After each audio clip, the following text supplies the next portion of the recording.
দীর্ঘ কয়েক দশক পর আবারও আর্জেন্টিনার জার্সিতে দেখা যেতে পারে একজন কৃষ্ণাঙ্গ ফুটবলার। অনেকে ইতিমধ্যেই তাকে ডাকতে শুরু করেছেন আর্জেন্টিনার ভিনিসিউস জুনিয়র নামে। বলছিলাম হাইতিতে জন্ম নেওয়া প্রতিভাবান তরুণ উইঙ্গার স্টিফেন কিকি রামোসের কথা। সম্প্রতি আনুষ্ঠানিকভাবে আর্জেন্টিনা অনূর্ধ্ব-17 জাতীয় দলের হয়ে অভিষেক হয়েছে তার। হাইতির একটি এতিমখানা থেকে আর্জেন্টিনার জাতীয় দলের দোরগোড়ায় পৌঁছানোর এই যাত্রা যেন সিনেমার গল্পকেও হার মানায়।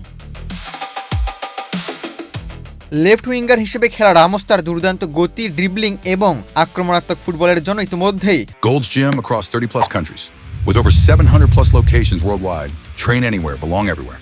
আর্জেন্টিনার ক্লাব ফুটবলে আলোচনায় উঠে এসেছেন।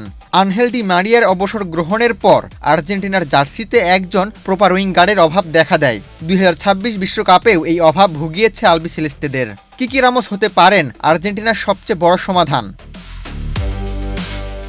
রামোসের গল্প শুরু হয় ক্যারিবীয় দেশ হাইতিতে। 2009 সালের 3 এপ্রিল রাজধানী পোর্ট অব প্রিন্সে জন্ম তার। কিন্তু জন্মের কয়েক মাসের মধ্যেই জীবন বদলে যায়। 2010 সালের ভয়াবহ ভূমিকম্পের পর আশ্রয় নিতে হয় একটি এতিমখানায়। সেখান থেকে মাত্র 8 মাস বয়সে তাকে দত্তক নেয় আর্জেন্টিনার একটি পরিবার। এরপর শুরু হয় নতুন জীবন।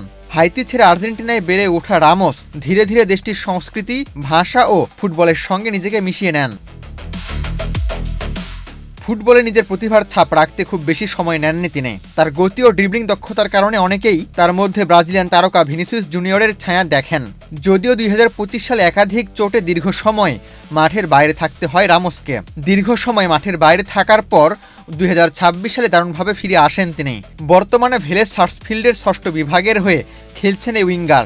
এএফএ যুব টুর্নামেন্টে ইতিমধ্যেই করেছেন 12 গোল। তার ধারাবাহিক পারফরমেন্স নজর কেড়েছে আর্জেন্টিনার অনূর্ধ্ব-17 দলের কোচ দিয়েগো প্লাসেন্তের, যার ফল হিসেবে মিলেছে জাতীয় দলের জার্সিতে অভিষেকের স্বাদ। যদি ভবিষ্যতে আর্জেন্টিনার সিনিয়র জাতীয় দলে জায়গা করে নিতে পারেন, তবে তিনি হবেন দেশটির ইতিহাসে মাত্র 4র্থ কৃষ্ণাঙ্গ ফুটবলার। সেই স্বপ্নের পথে প্রথম ধাপটি ইতিমধ্যেই পেরিয়ে গেছেন কিকি রামোস। আগামী নভেম্বরে কাতারে অনুষ্ঠিতব্য অনূর্ধ্ব-17 বিশ্বকাপেও আর্জেন্টিনার জার্সিতে তাকে দেখা যেতে পারে।